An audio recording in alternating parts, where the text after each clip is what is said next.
भारत का संविधान भारत का सर्वोच्च विधान है, जो संविधान सभा द्वारा 26 नवंबर 1939 को पारित हुआ तथा 26 जनवरी 1950 से प्रभावी हुआ।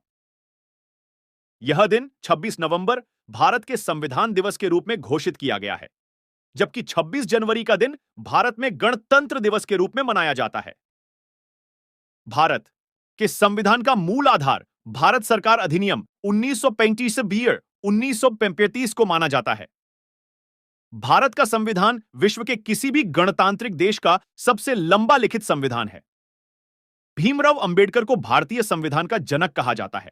भारतीय संविधान सभा के लिए जुलाई 1946 में निर्वाचन हुए थे। संविधान सभा की पहली बैठक दिसंबर 1946 को हुई थी। इसके तत्काल बाद देश दो भागों, भारत और पाकिस्तान में बंट गया था। संविधान सभा भी दो हिस्सों में बंट गई, भारत की संविधान सभा और पाकिस्तान की संविधान सभा। भारतीय संविधान लिखने वाली सभा में 299 सदस्य थे, जिसके अध्यक्ष डापू राजेंद्र प्रसाद थे। संविधान सभा ने 26 नवंबर 1939 में अपना काम पूरा कर लिया और 26 जनवरी 1950 को यह संविधान लागू हुआ। इसी दिन की याद में भारत में हर वर्ष 26 जनवरी को गणतंत्र दिवस के रूप में मनाते हैं।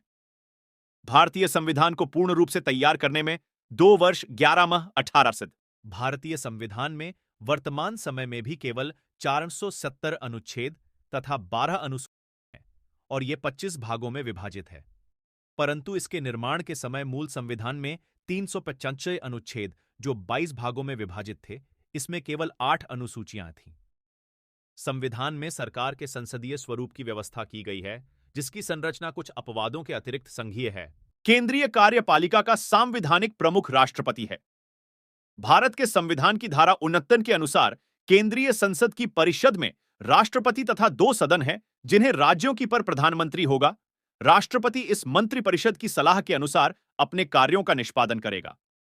इस प्रकार वास्तविक कार्यकारी शक्ति मंत्रिपरिषद में निहित है, जिसका प्रमुख प्रधानमंत्री है, जो वर्तमान में नरेंद्र मोदी हैं।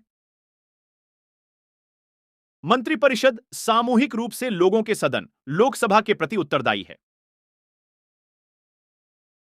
प्रत्येक राज्य में एक विधानसभा है। उत्तर प्रदेश, बिहार, महाराष्ट्र, कर्नाटक, आंध्र प्रदेश और तेलंगाना में एक ऊपरी सदन है, जिसे विधान परिषद कहा जाता है। राज्यपाल राज्य का प्रमुख है। प्रत्येक राज्य का एक राज्यपाल होगा तथा राज्य की कार्यकारी शक्ति उसमें निहित होगी। मंत्रिपरिषद, जिसका प्रमुख मुख्यमंत्री है, राज्यपाल को उसके कार्यकारी कार्यों के निष्पादन में सलाह देती है।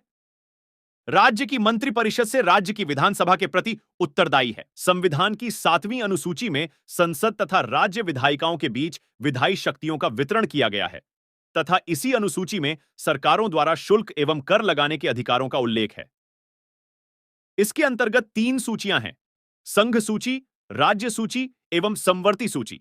अवशिष्ट शक्तियां संसद में विहित हैं। केंद्रीय प्रशासित भूभागों को संघराज्य कहा जाता है।